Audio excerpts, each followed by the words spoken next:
globalism will be our credo. Please continue to hold for the next available representative.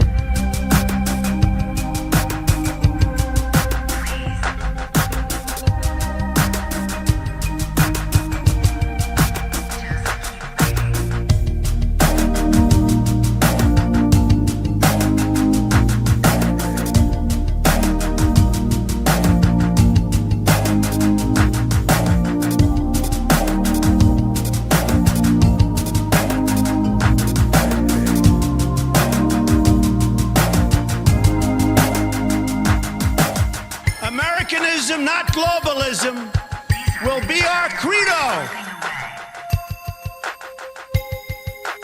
We appreciate you waiting and waiting. What is it you're waiting for? Do you even know anymore?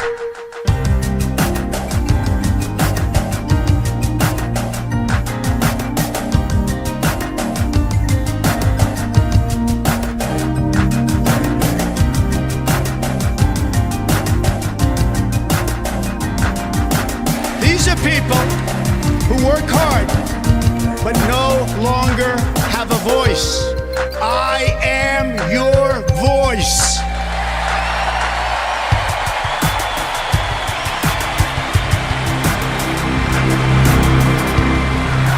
Disconnected. Hello, everybody, and welcome back to the weekly wrap-up. This is our second iteration of this show. It's not entirely that much different than our usual, but we do them on Sundays, and the goal is to do one every Sunday. I know that it's the end of the month and Labor Eve, so we have to do a stream tonight. And I think that we're going to get a decent amount of people showing up in the time slot because not a lot of people have work tomorrow because it is indeed Labor Day and it's just a holiday in general. So like up the stream. Let's get to 100 likes. And we have a lot to talk about. We're going to be talking about the redistricting updates, the redistricting war. Republicans are winning, and we understand that. We also have to cover some caveats to it. Utah, what is Utah doing? Because I understand we talk a lot about good news. We also have to be objective and cover some of the not so good too, because we want to make sure what's going on is accurate in terms of where we're moving from a strategic perspective. So also, we'll be talking about the Trump immigration update and what he's planning on doing, because this is also very good news with a recent initiative that his administration is rolling out and how that possibly could lead to a very high number of self-deportations. And it honestly makes you angry just realizing that that's even a policy that you could implement, because it's like, how is this allowed in the first place for the other side to go out there and do this? I just don't really understand. But what I do know is that there are a lot of victories on the immigration front that are adding up. And a lot of people are choosing to conveniently ignore them when there's so many pieces of evidence that when you put them all together, it's impossible. You could debate the number, that's for sure. But what you can't do is just deny the basic reality of the way things are headed on the immigration front. So we're going to be covering all this for sure. When we get to, are we at 100 likes? We're at 68. You guys got to like up the stream for the face cam. We got to hit 100. But we'll be talking about that also. I'm sure we'll get to the Gavin Newsom stuff, because he is just not going away. And I think it's a good thing for us thinking about what the future holds in terms of the Democrats and their nominee for 2028 and what's going on. So regardless, we're going to be covering it. So we're 15 likes away. Let's like the stream. We're 10 likes away. Let's go. Let's get these likes. Let's get this stream going. But we have to, we're going to be talking about redistricting first. And we have a couple hundred people here. We're definitely, in terms of the streaming front, we're going to make this a weekly thing for sure. I know I'm pretty busy lately, but okay. We hit 100. We hit 100 and we are ready to go.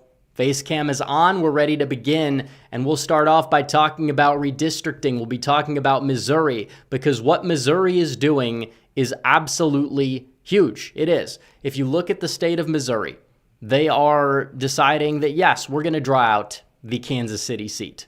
And not only that, we're possibly going to make every other seat not even close to being competitive. There was a map that had the whole, the Ann Wagner seat as more competitive. Regardless, what do we know? They're all going to be R plus 10 or more, R plus 12 or more seats in the state of Missouri heading in to the 2026 midterms, because the governor has ordered the redraw. So they're not talking about it. They see what Newsom is doing, and they're countering it.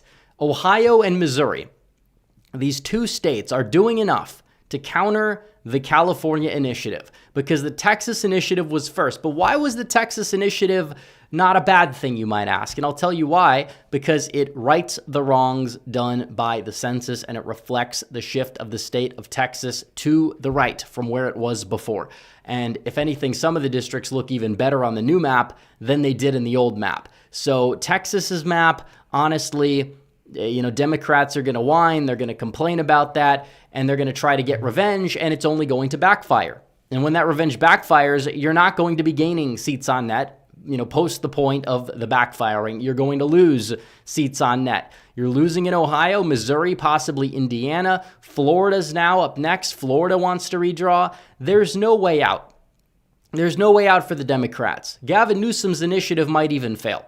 And if Newsom's initiative fails, that's just awful, because Republicans are going to be starting out with over 218 House seats on the on the toss-ups map, which means that they don't even need to win a toss-up to hold the House. Yeah, they'll have to play defense in some lean Republican seats and likely Republican seats. We understand that it's far from a done deal, but the Democrats, shouldn't they be having a 40-seat wave? They claim Donald Trump is unpopular. He's lost his popularity, and Democrats are doing very well in a lot of these special elections. So shouldn't they be going out there and winning like 30, 40 House seats? Apparently not. So even if they, lose the House by a few seats, I don't really want to hear them using this as an excuse, because it's not a valid excuse. It was never a valid excuse. They've been drawing first blood on this while accusing Republicans in the most laughingstock fashion possible of being the most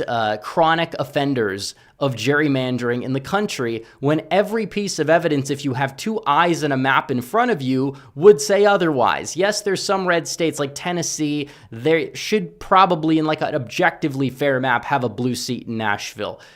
Texas's current map is relatively fine. I think you could draw a more compact map that's just as red as the current map. I think some of the way the maps are drawn are a little bit iffy in terms of the fact that it's just not smart in terms of what the Republicans have done in terms of drawing them.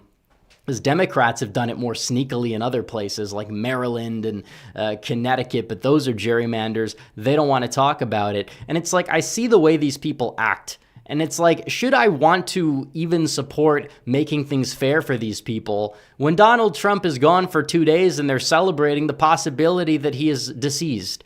This is not a group of people, politically speaking, that I want to placate in any way, shape, or form. For every viral tweet I see, circulating from these people that is cheering on the possibilities of a unalived Trump, it's like, yeah, I'm going to say we're going to draw out another seat in a red state and another seat in a red state, because you guys can be disgusting people on social media. We're going to be, pulling the levers of power and making your lives even more miserable, because that's really all it stems from with these people from a psychological perspective. But regardless, it's like you have people that are doing this. And did you have right-wingers do this with Biden? No, you did not. You had people speculate if he possibly was dead, which made a lot of sense because the guy was like physically unwell. I mean, the guy had all of these issues. You saw the debate. He looked like he was dying. He sounded like he was dying. He apparently had terminal cancer. We didn't know about that. You had some right-wingers that were saying that they didn't feel sympathy. I think that was kind of I understand the anger. I think that was a little bit of a bridge too far myself, but you didn't see people celebrating it or cheering it on and having those tweets, if they existed, go viral in the right-wing sphere, because they didn't. It's just like it is what it is type of moment. I know I use that phrase a lot, but I don't think anything else really fits in that circumstance.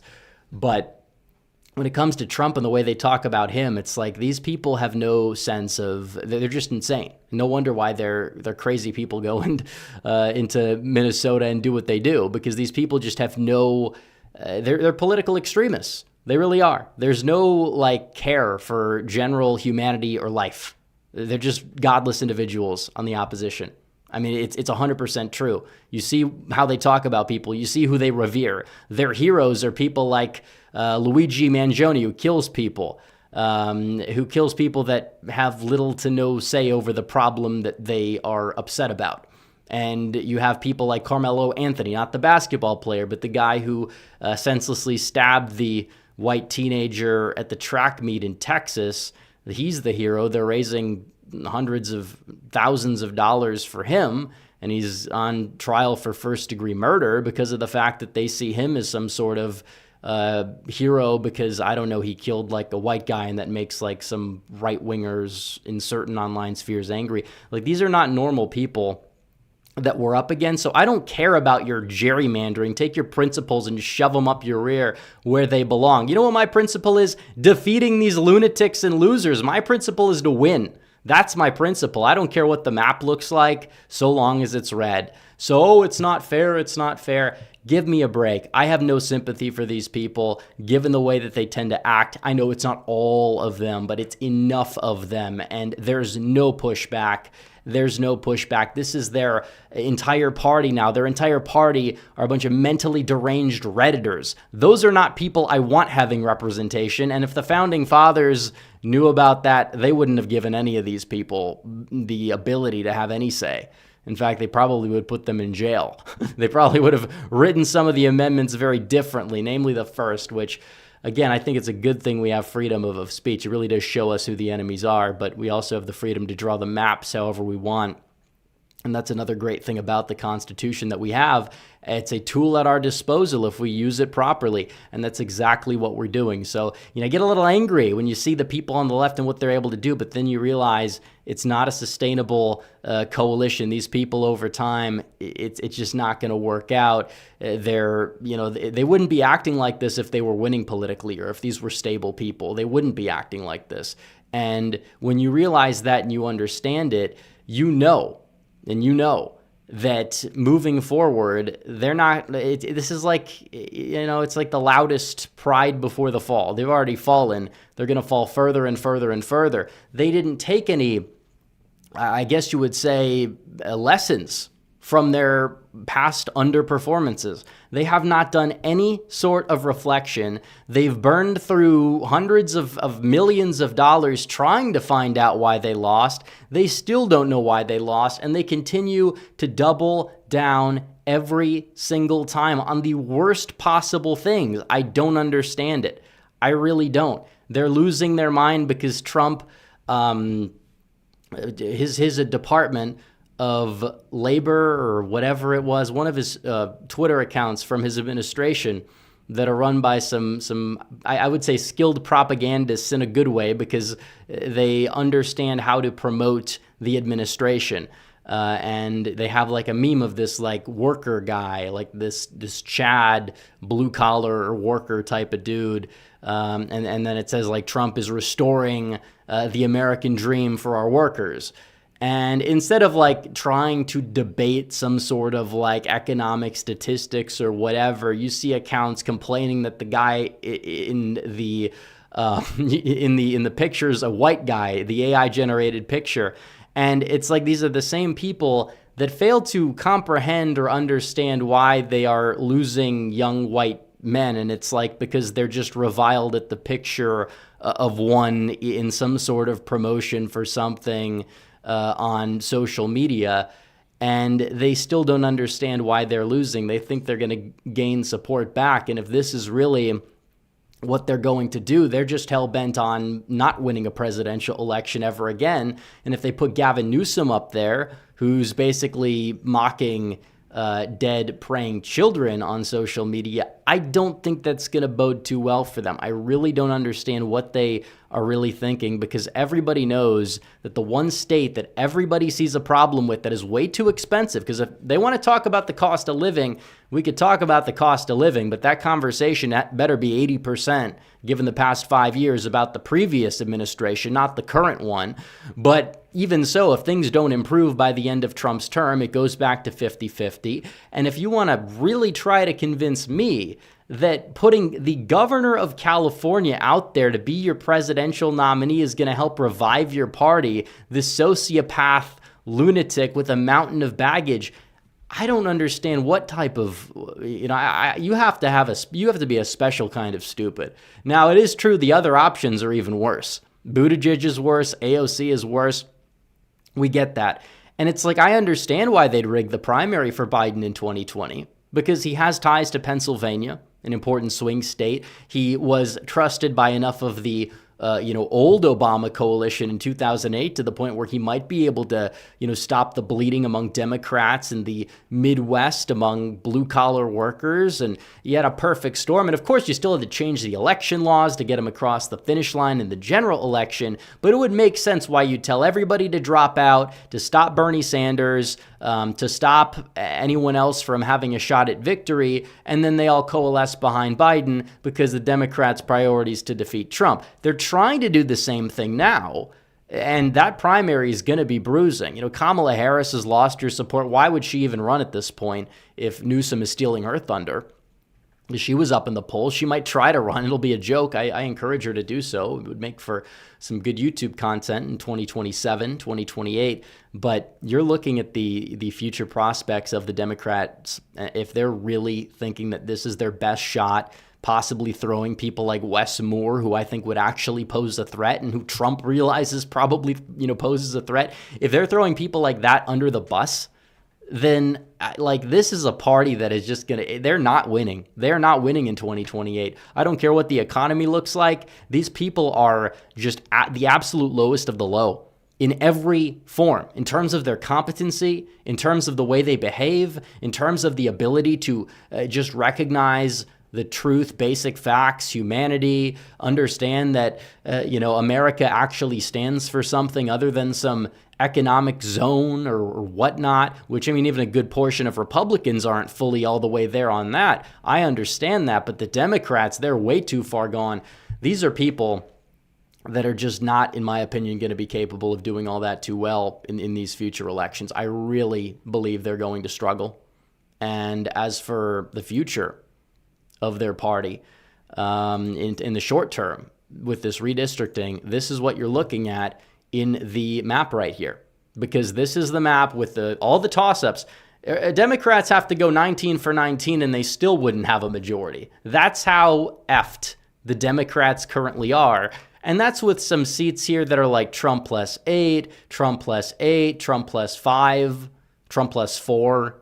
Seats that if the national environment is where the polls have it at like D plus 2, D plus 3, Democrats probably aren't going to win because you have enough strong Republican incumbents in those districts. It's like, come on. Are we really doing this? Are we really entertaining the blue wave still?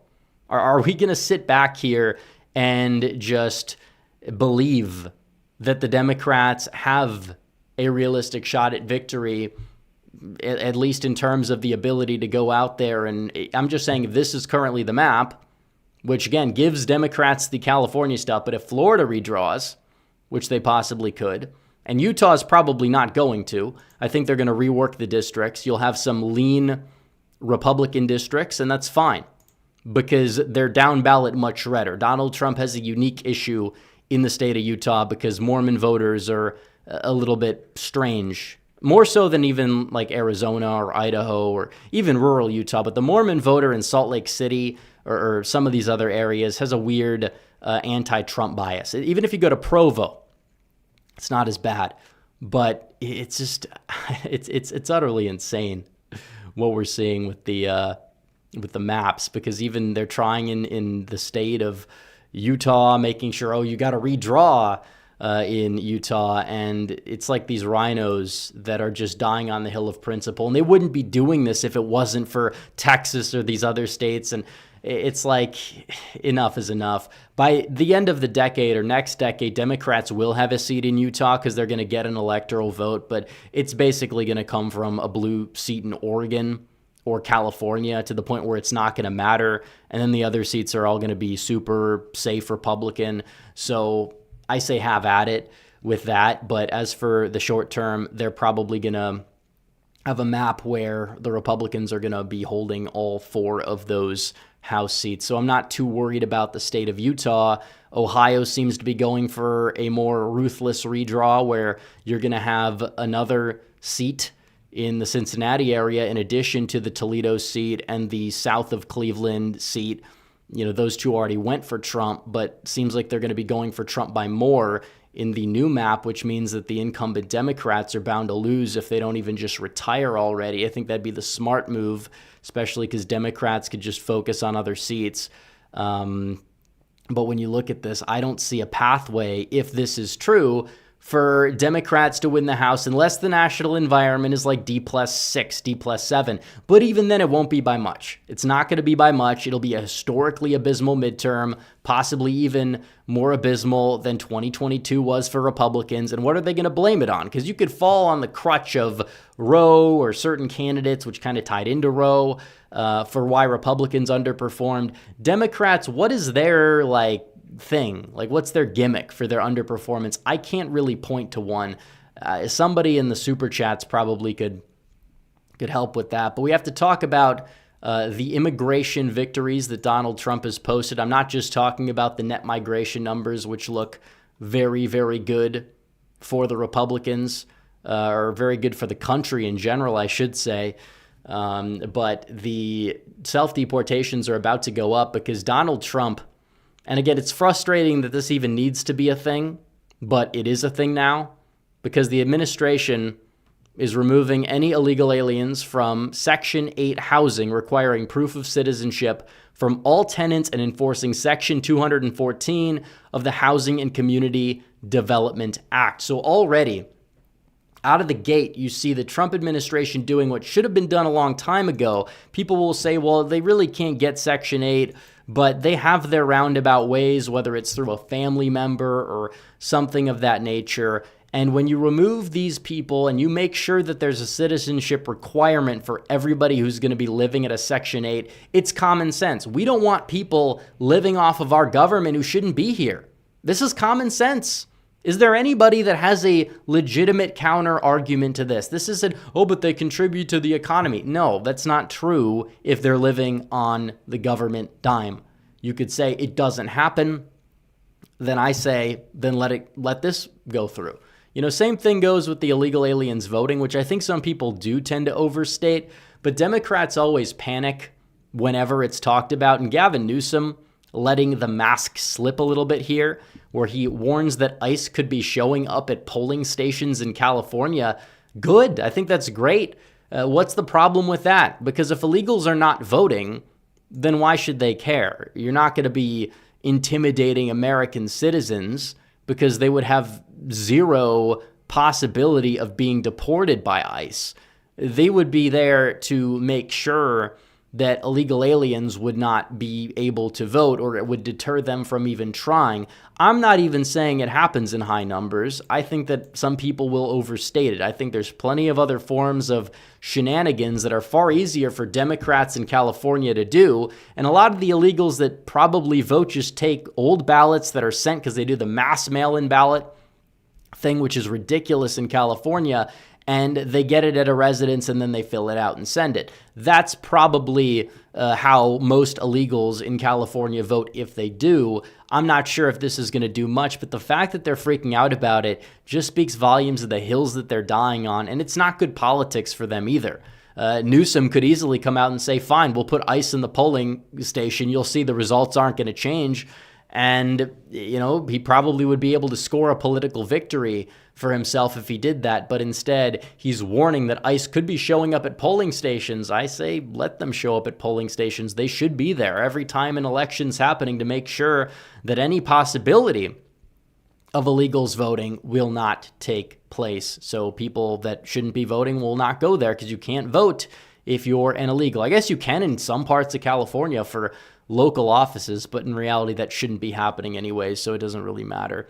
But on top of that, this thing right here is probably the most landmark measure that Trump is going to take by executive order to make sure that these people are not going to be able to get government benefits.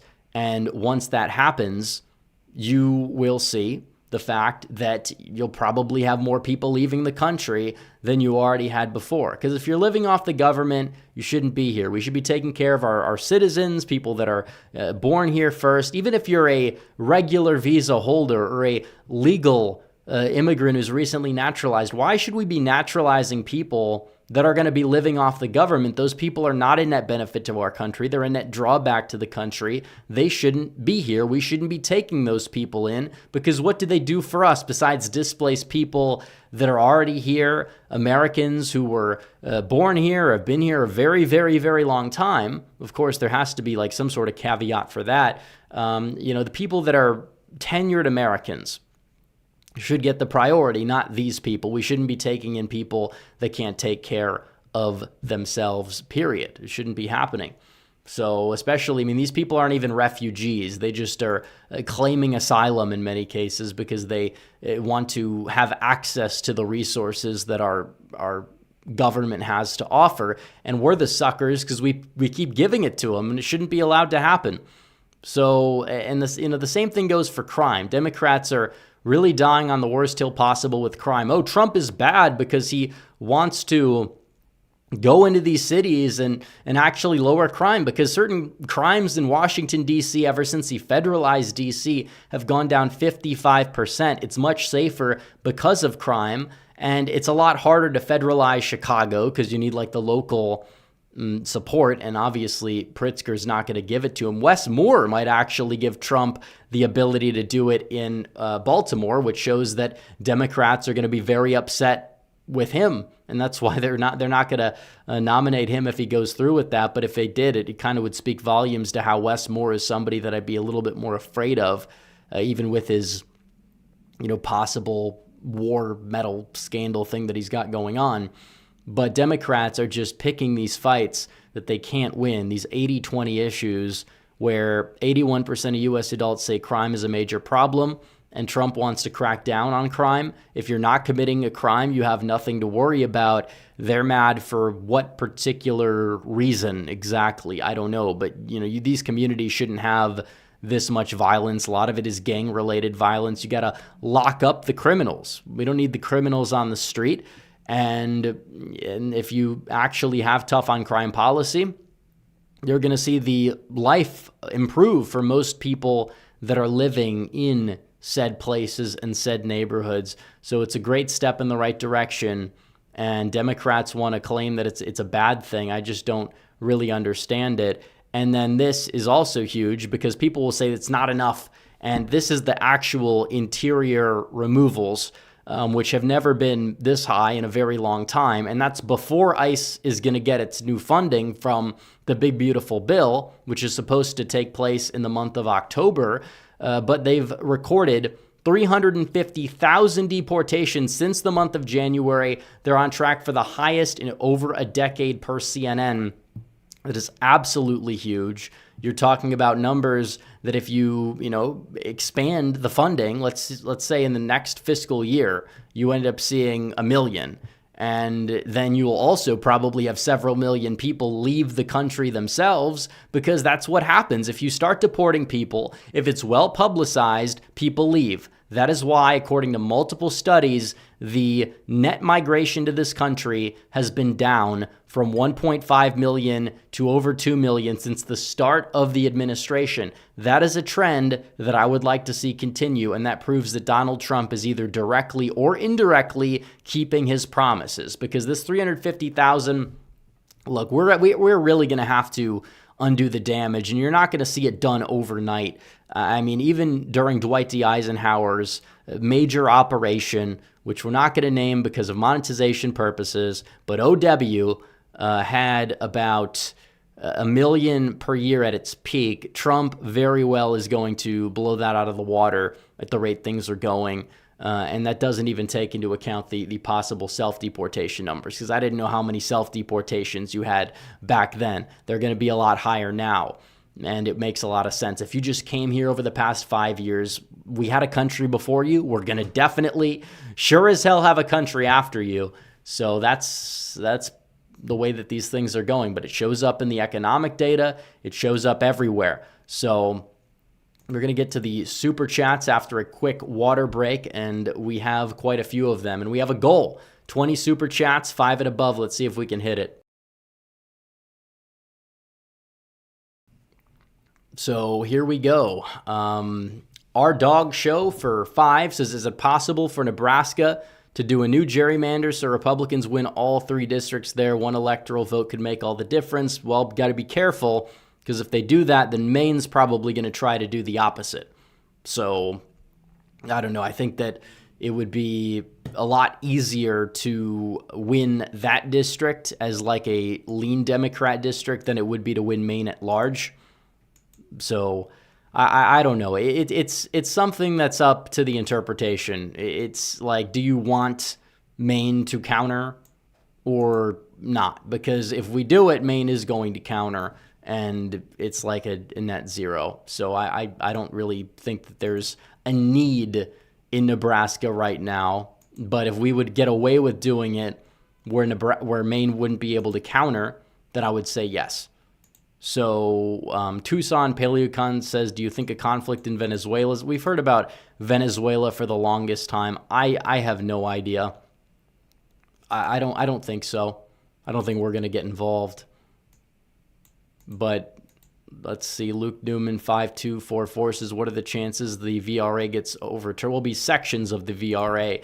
And I think it would be 50-50, because you have these justices on the court that are the Trump-appointed justices, but some of them are a little bit weak on certain things, and they're not in the mold of Thomas or Alito. So it's iffy for sure.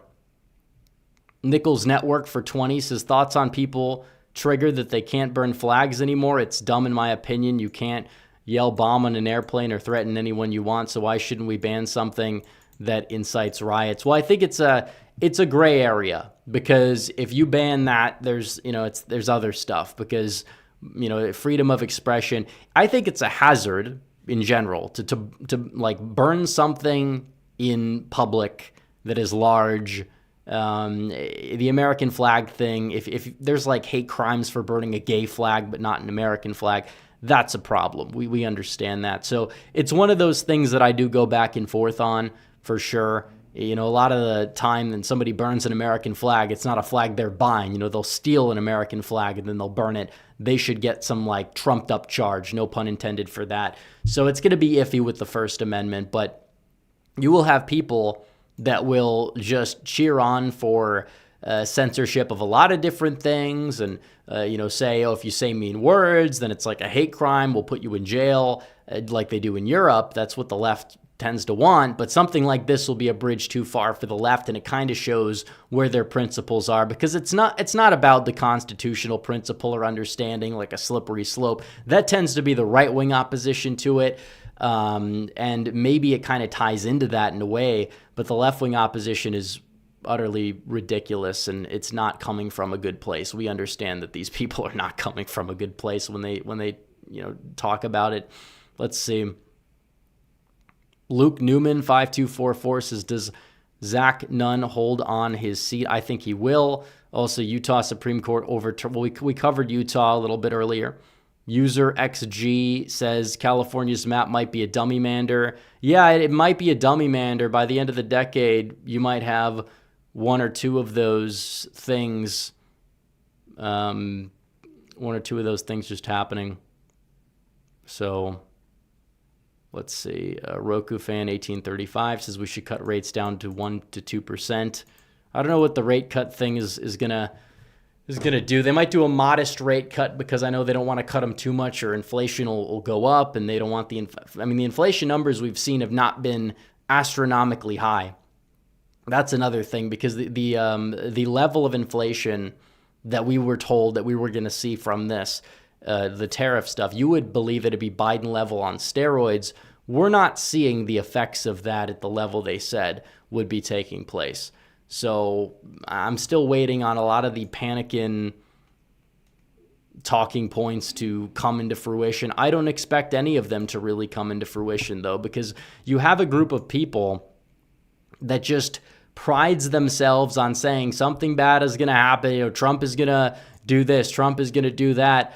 All this stuff. Oh, no, there's no deportations. Oh, no, the tariffs are going to lead to mass inflation. Oh, no, this thing about the Epstein files is like the worst thing in the world, whatever. Trump's going to lose like 80% of his approval or base, and it just never happens. His approval rating is stabilized, and nobody's listening to this noise. So I don't know where these people are really getting their stuff from, but you have a group of people. There's different factions on the right that do it, and they're wrong about pretty much everything, I would say. Pretty much everything. And the stuff that they are not wrong about is like in the unproven category, and they probably will be proven wrong about that stuff at a later point in time. So we'll see. American Nerd 76 says, did you hear the news about Rudy Giuliani today? Yeah, it's a sad thing that happened. He got into some sort of accident of sorts, so we'll be keeping him in our prayers for sure. Hunter Cryalone says, if you're wondering who I am, I don't know what this guy's even saying. Don't know what he's talking about, but thank you for the super chat. Luke Newman says, who would you support for Iowa Senate seat? I don't know who's going to run. They're probably going to put Ashley Hinson out there, which is like meh, but I know she'd win. I think Whitaker, the former acting AG for Trump, and also the I believe he's the UN ambassador, or he works in some similar department currently. He possibly could run for the seat. I don't know if he's going to. He might not win by as much, but I think he'd be a better senator. Iowa is red. This notion that Iowa is going to be a blue state for anything anytime soon is just ridiculous. The governorship is not going to go blue. In the process, they're going to lose their only statewide officer. So let them have this delusion. I don't know if it was that poll, and now they're like just hanging on to the denial and cope about Iowa, but it's kind of ridiculous that they just like keep thinking that they're going to win Iowa at any level. And it's like maybe you get a congressional seat, but that's like about it. So keep trying, but I don't think it's going to work. So let's see. I think that might be it for Super Chats right now, but we are 38 minutes in. So if you guys want to send in more Super Chats, feel free. American Nerd 76 says, how's our chances in Virginia this year, improving or no? Well, I think that Sears is gaining a bit of traction. I don't think she is anywhere close to the favorite, but Spanberger is somebody that took her foot off the gas, allowed a staffer of hers to hold up a sign that was just not a great look for them, not a good sign to hold up. And what that has done is it's kind of garnered a lot of donations and support for a lot of people, because it kind of brought her name up in a lot of ways where we haven't been thinking about the Virginia race, but Fox News promotes her. You get a lot of like boomer donations. Those go a long way. Those help out a lot with the fundraising gap. We understand that was where Spanberger's strength would be, as somebody who's been in and around D.C. and has a lot of these connections, was a part of the CIA, that Nova area, Northern Virginia. They're just going to go all in on Spanberger with these mega donors. But I think that the chances have improved. I do like the fact that Spanberger consistently is below 50, but I would still say that Democrats are going to be favored. I wouldn't be shocked if the margin is a bit closer than people think. I don't think it's going to be like a 15-point Democrat win or even a 10-point Democrat win, but are Democrats favored in Virginia? I would say they are, but we'll see. Luke Newman says, would Zach Nunn run for Senate? Well, I think that right now it's better that he stays in the House. I think he would not be a bad candidate at all by any means, but the House is important.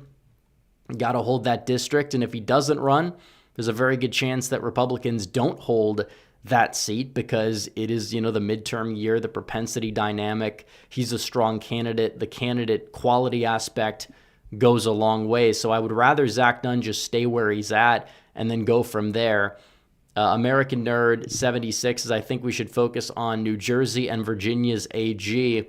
I agree. New Jersey's important, but Virginia's AG's race goes directly through the top of the ticket. These statewide offices, not a lot of people know who Jason Miyares really is in Virginia. He might overperform because he might have more name recognition. He's an incumbent. He has that to his advantage. His opponent is not the strongest. But, if you don't have a good top of the ticket performance, it's not going to matter. People thought that Winsome Sears would be strong because she ran in line with Glenn Youngkin. Why did she run in line with Glenn Youngkin? Same reason Miyares ran in line with Glenn Youngkin, because the top of the ticket matters a lot. It really does. So if you have a strong top of the ticket performance in Virginia, then your chances of holding the AG slot are going to go up. And I think that if Sears has a respectable performance, let's say it's like a 51-47 Democrat victory, I would wager that Miyares is going to be able to hold on. As for the lieutenant governor candidate, it does seem like he has some weird skeletons in his closet, and I'm not sure that he's going to perform that well, but we will have to really see. But again, a lot of that was the Youngkin overperformance in a very, very unique election, and we thought we would see that type of dynamic take place in 2022, and that's why the 2022 predictions that we were making didn't end up to be all that accurate, but it does seem as if we've learned from them. I think that Democrats were the real offenders when they thought that they could extrapolate 2022 onto 2024 and it bit them in the rear end. And now they're just wish casting for 2026, saying that they could win Ohio and Iowa in the Senate races and all these. But I haven't seen too much of it because I think they know deep down they're screwed if they want to admit it or not. They're just going to complain. They're just going to attack Donald Trump, do all these things. And I think that it's not good. It's really just not good.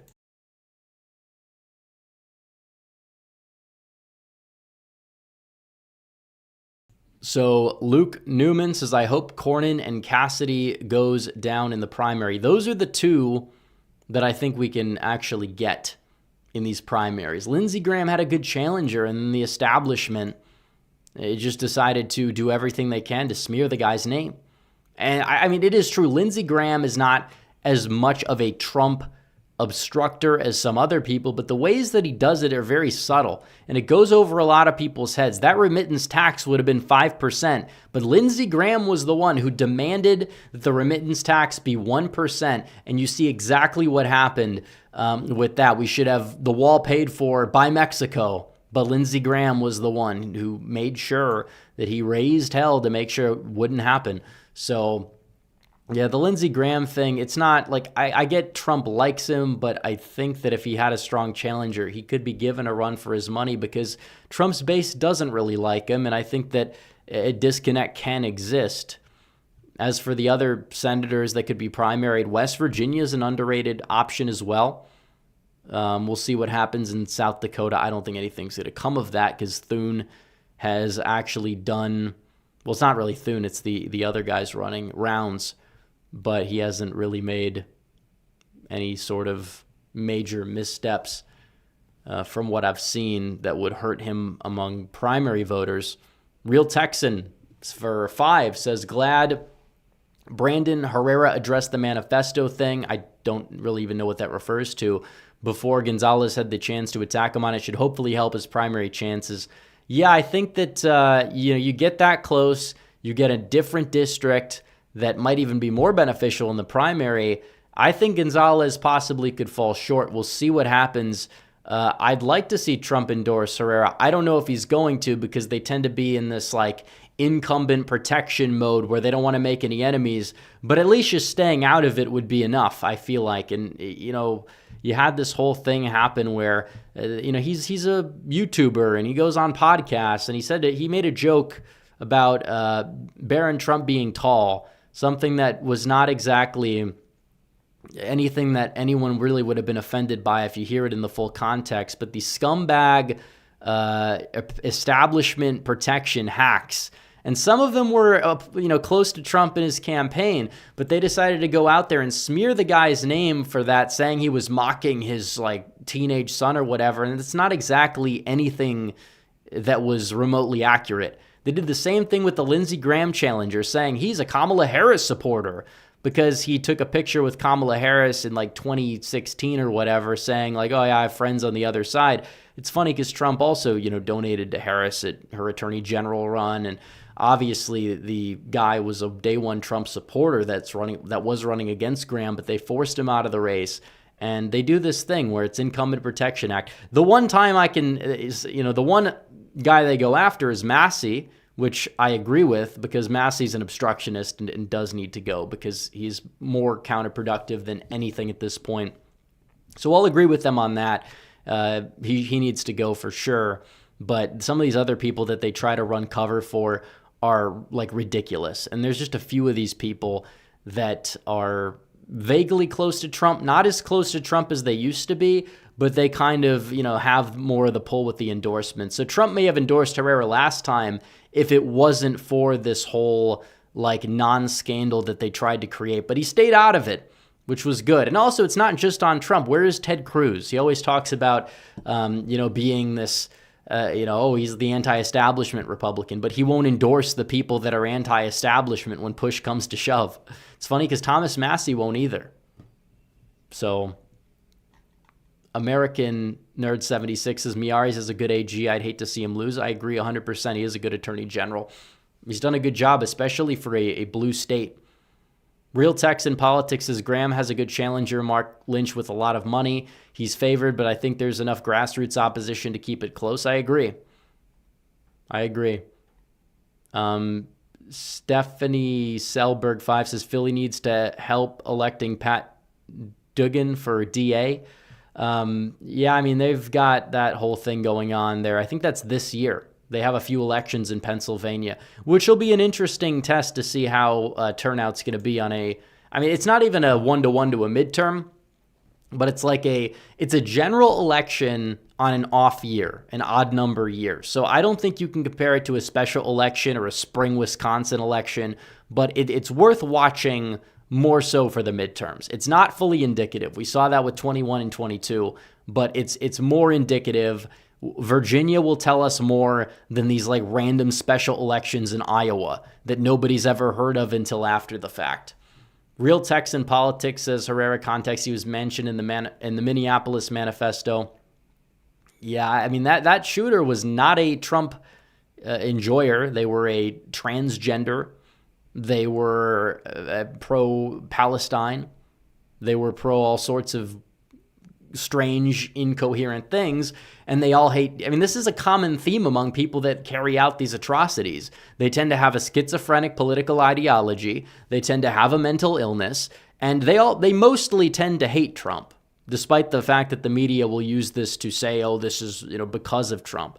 And it's a state with strict gun laws. It's not like the gun laws are going to be able to prevent something like this. So what is the solution? The short term, it's more guns, meaning armed guards in schools. And B, it would be the fact that we need to actually talk about the mental illness problem. You have the pharmaceutical industry that's at fault. So many things are at fault. Nobody wants to talk about it. They want to whine about guns. And it's we had no school shootings when people were carrying their guns to school. Students were carrying rifles to school. But no, they want to take away your AR-15 most Americans enjoy for home defense, protection at the range, and they want to take it away. And that's not good, especially because you understand that it's not hard to modify a regular weapon and make one into a scary looking AR-15 or whatever they want to call it.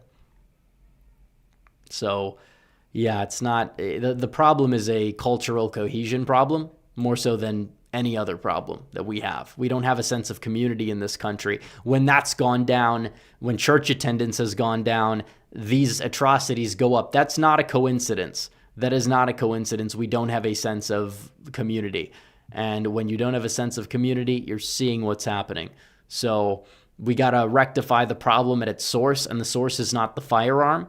And taking firearms away is not even going to solve the problem, especially when you have this many of them already in circulation. John Waffle says, is there any hope for Allegheny County, Pennsylvania? It's 60-40, and it probably will stay 60-40. I don't know. You don't see it moving right, and you don't see it moving left. It has been like this titanium D plus 15-20 county for the longest time. Even in Trump's big win in Pennsylvania, he only did, 0.1% better? Even though he did much better in Philadelphia. Pittsburgh, was a little bit iffy. Let's see. We have more super chats here. I'm reading them as they're coming in. Hopefully I didn't miss any of them. I did not. Okay. Jet Jones 9889 says, Scott Pressler is ringing the alarm about November elections. I haven't seen what he's saying. I think that there is a legitimate argument to be made about turnout. I think that we need to keep, I would say, focus on the prize. Right now, we shouldn't be even focusing on the midterms. Like, yeah, New Jersey, focus on New Jersey, Virginia, whatever.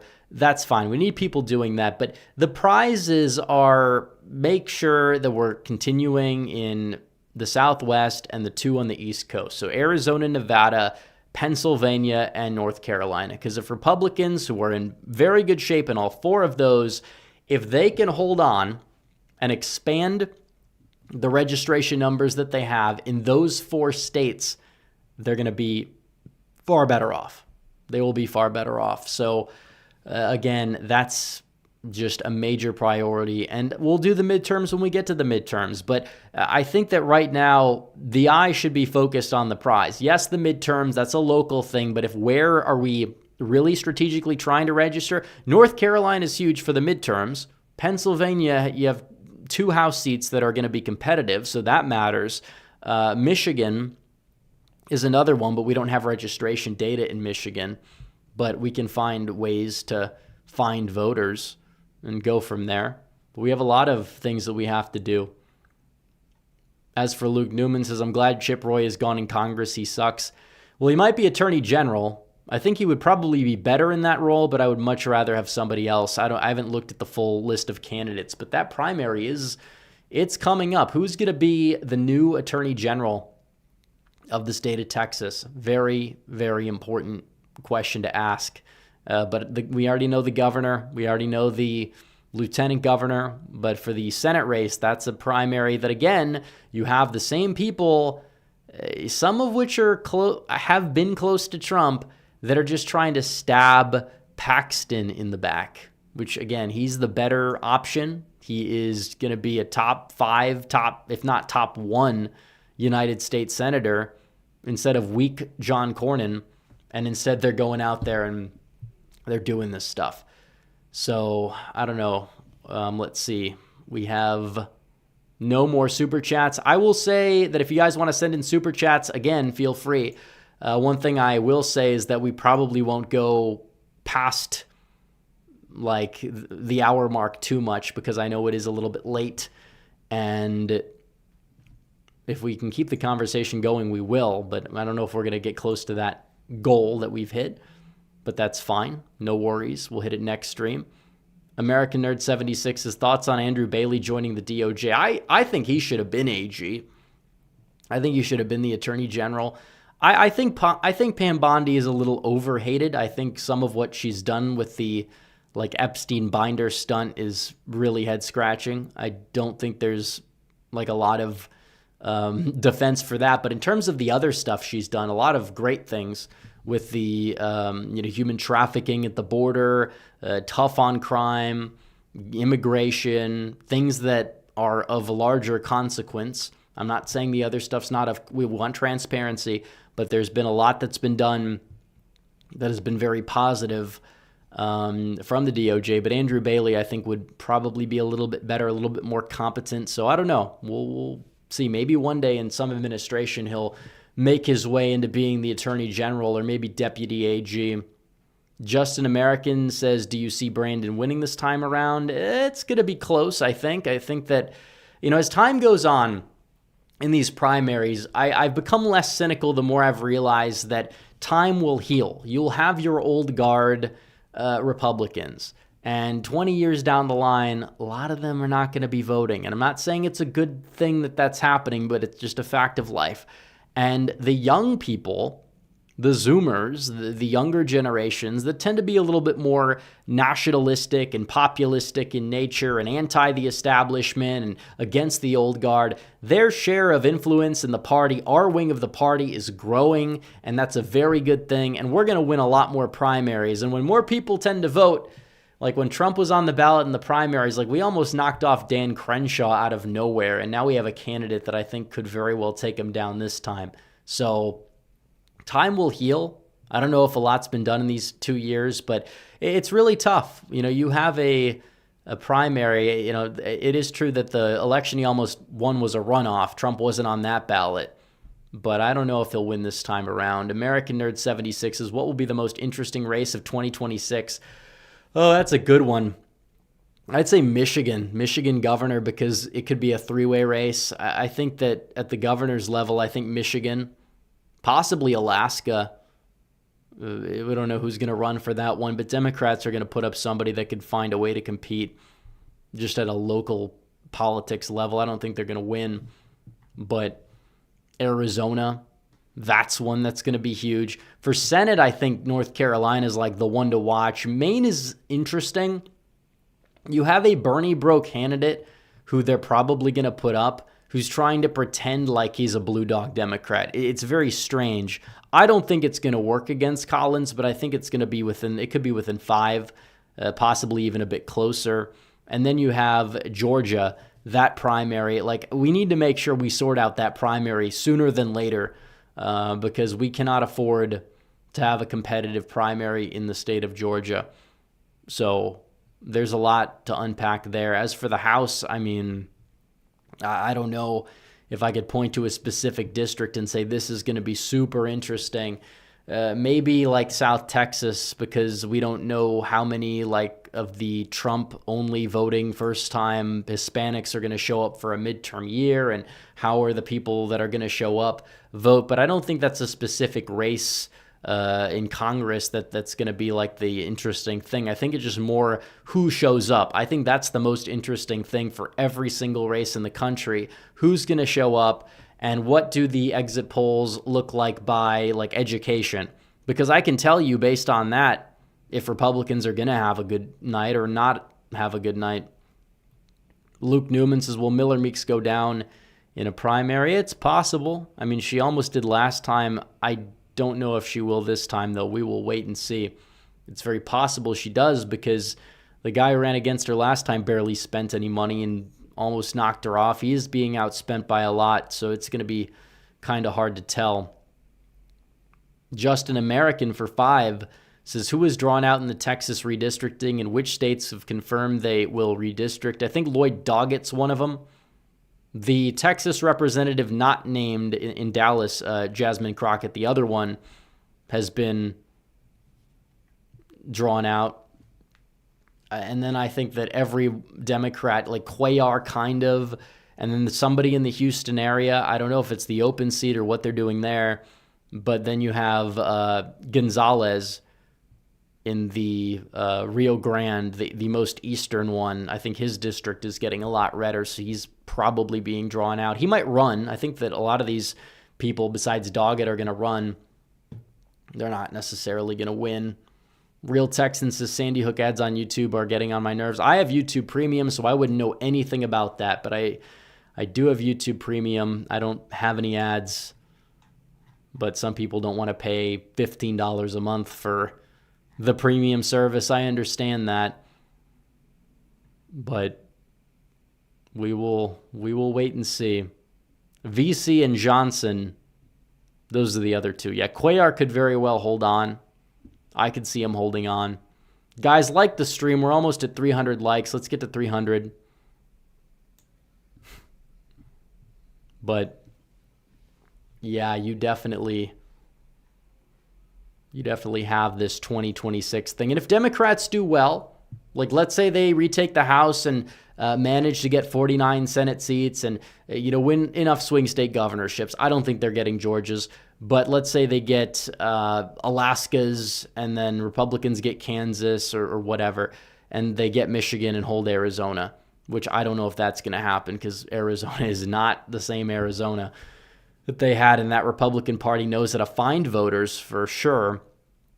But it's just like, I don't know what they're exactly gonna, where they're gonna really have room to talk when they're not doing too well. You got 2 Senate seats, one of which would be a marginal upgrade at best because Collins is already weak, and you would win North Carolina for 1 term before Cooper's too old and has to retire and very well flips back.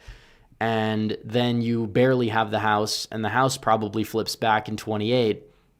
So, like, where is the room to talk for 28 when you have a presidential election level turnout and you struggle in those environments and your party is absolute just trash from especially the top down and your candidates that you want to run for president. Gavin Newsom is atrocious. If he's your best bet, then Vance should be popping the champagne right now. Obviously, a lot can happen.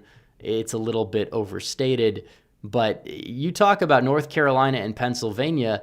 How is this guy going to win these states with his track record? I cannot see it happening, especially when the states are zooming right in terms of their voter registration, which I think 2024 showed us that, yes, voter registration trends matter. This is not like it's not 2018 where, some ancestral Democrats switched their registration after Trump won in Pennsylvania and then Democrats had a big year. Or in 2022 when certain candidate aspects caused good chunks of Republicans, independents, and Democrats that showed up to vote for the Democrats at the top of the ticket with Shapiro's big victory.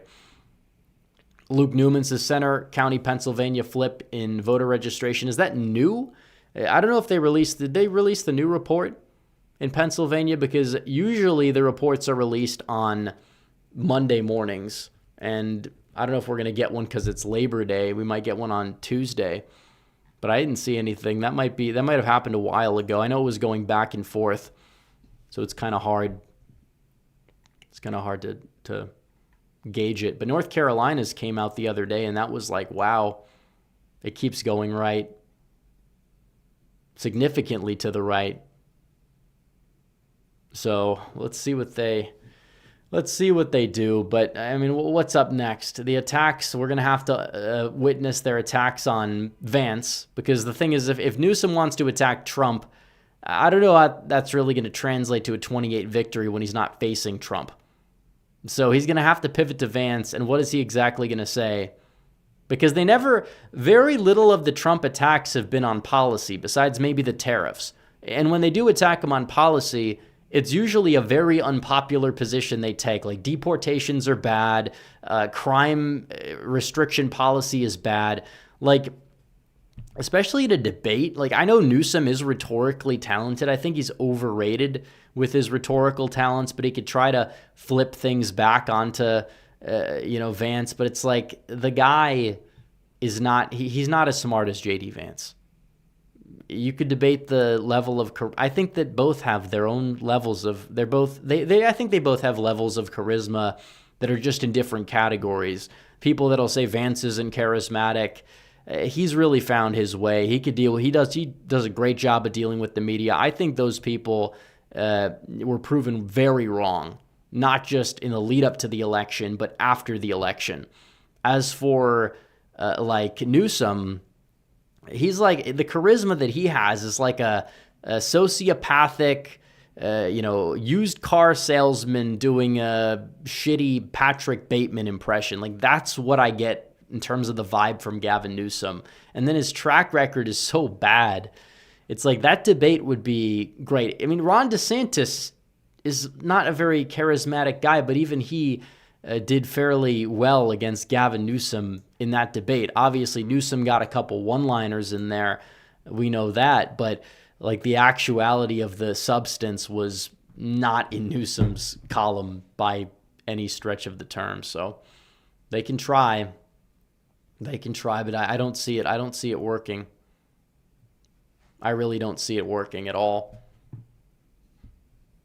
And the more they act like insane people, I think that the more that Republicans are going to have a mandate to just go out there and just rule with like an iron fist, like they're starting to do in redistricting and many other things, and just playing for keeps. Because the left has done that, and they played the victim about it when they were winning. Well, maybe we'll just, lean into it a little bit and see how much you like it. We'll improve society for you. We're doing it for you. In the long run, it's beneficial. They don't really know that yet. But, we're at the peak of our popularity.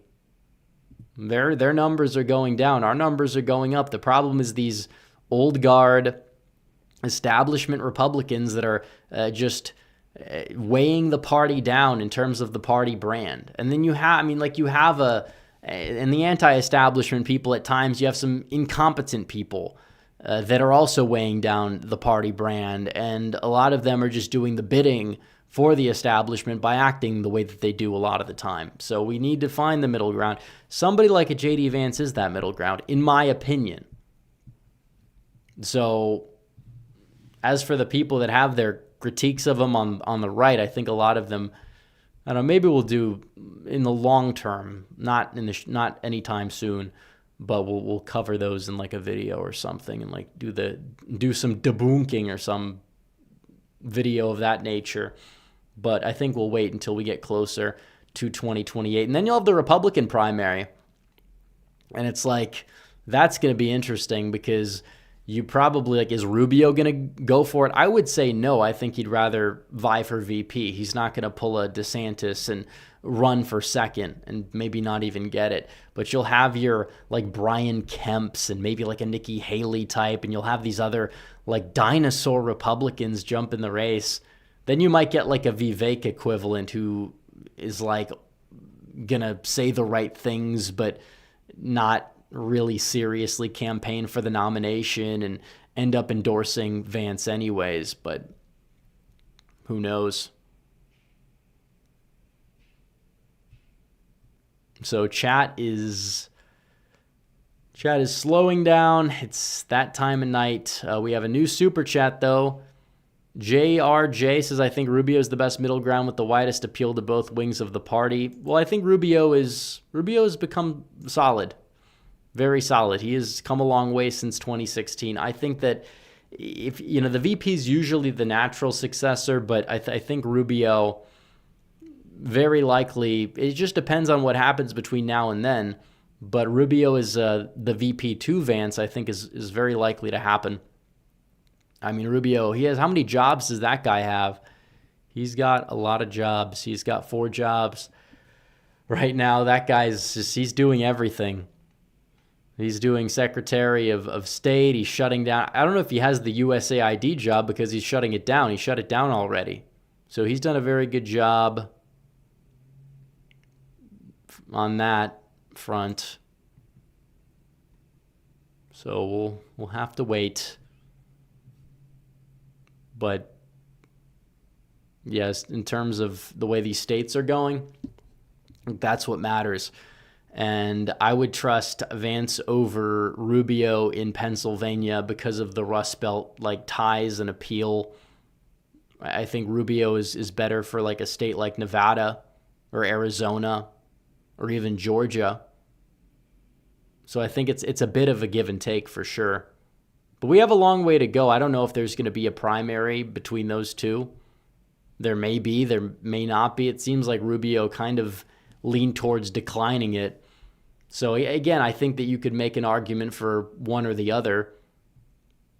I just think, Vance, despite his, transformation, some people not trusting it, or especially early on, because he wasn't a Trump supporter until 2018, it does seem as if he is more solid in terms of his political stances on certain issues. When it comes down to immigration, I think that Vance would probably, he's outspoken against these tech companies and abusing the system and H-1B abuse and all this stuff. So I probably would wager he'd be a bit tougher on that. And I think that's the number one issue over trade, over even the economy, because who's in your country determines the economy. It does. It's not the growth rate. Who's in your country. If you import so many people and you see growth, does that improve the lives of people that are in the 1%? Of course. It's ironic the left is doing the bidding that they claim to be opposing. It's just insane what we've seen them just bend over backwards to defend the worst possible takes on certain things that end up benefiting the establishment. It comes full circle. They're just useful idiots for them. So let them have their own divide. I don't want a divided primary. I want them to have the divided primary. Newsom and AOC can go at it, and we could just sit back and watch the debates with popcorn and just mock them, because that's what they deserve. They deserve the mocking.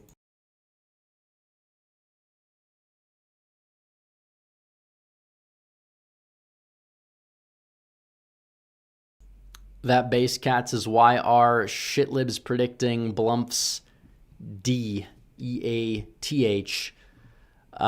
because these are people that are just miserable people deep down, and I really don't think they value humanity in general of the people that they have even the slightest disagreements with. It's not everyone on the left. It's not your everyday Democrat voter, but it's an increasingly higher number of them, and I think that that's a problem. And it's the people that are running, that have ran the Biden administration and will be running the potential non-existent Newsom administration.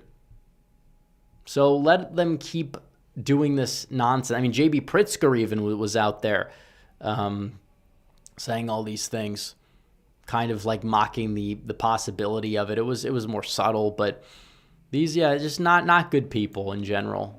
A lot of these people are just not good. I don't think it's every Democratic voter. I think that the voters are not, but it's an increasingly large number of them. We're never going to win those people over. It's like Reddit personified.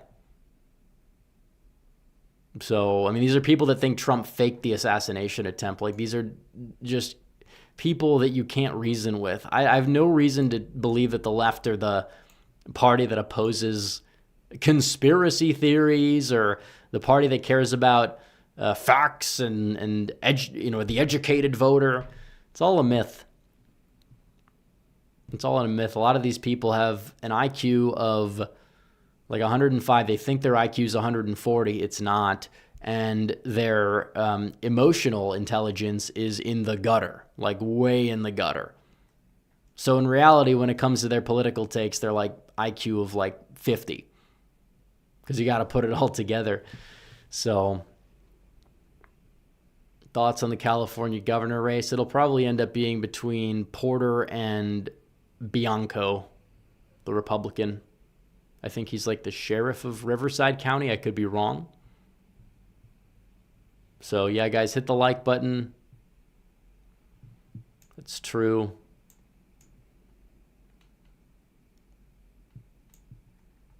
When I say 105, I say these people are smart enough to get into college. They're not smart enough to graduate with a degree that's very useful.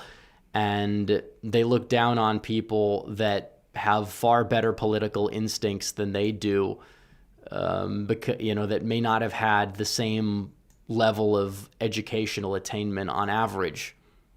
That's who I'm referencing. As for voters with a 4-year degree, they vote 50-50. But then you have like a lot of these like PhD types that are, those people are even worse, to be honest. But Wisconsin said they won't. There's no room to redraw.